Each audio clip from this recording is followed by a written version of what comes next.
for some reason, the Epstein thing gets blamed on you. And there's a lot of this on the internet. There are people with millions and millions of followers in posts that have been seen millions and millions of times accusing you of being a spy for Israel. We cut just one in soundbite form, but there's so much more. Here's just a sample. Is the director of the FBI caught up in an Israeli honeypot operation?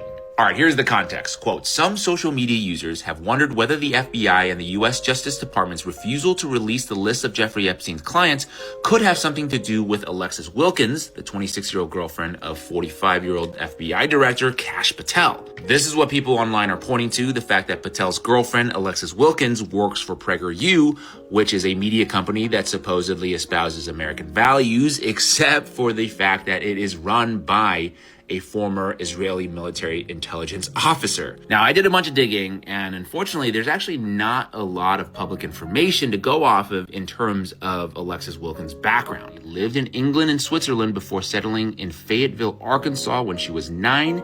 It also says that she attended Collège du Le Monde International School in Switzerland. Now, interestingly, ChatGPT is calling this a strange biographical gap in that she has no visible friend network or public high school college cohort interviews, which they say is unusual for a public figure in entertainment, and that if a Mossad asset were inserted early in life, these gaps would be precisely where you'd hide alternate history or handler training. Anyway, I'm not sure what's true or what's not true, but evidently these are, quote, classic elements used in honeypot operations: soft power, ideological alignment, and sexual emotional entanglement. The only piece of that I can glean that is actually true is the CEO of PragerU is actually acknowledges on her bio that she served in military intelligence with the IDF. She, the CEO of PragerU, has an affiliation, but there's nothing like that about you. So when this started coming out, were you shocked? I mean, do you think this is really basically just that you're with Kash? I was shocked. I knew that, that Prager this is kind of something that I think people in the deep sides of the internet like to pick at, when they can't figure out what else is wrong. So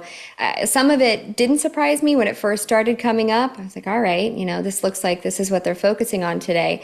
But then to your point, Megyn, these posts got millions of views. And, I could list all of the ways that this hurt me and my family, but some examples are the fact that people begin harassing you. People start doxing your family. People start, accusing you, just aside from all of the other stuff that's hurtful, the fact that I've dedicated myself to this movement, to good values, to speaking to children, to doing things that I thought were good, that were in line with my values, but also the fact that it's accusing me of manipulating the person that I'm with, that I love.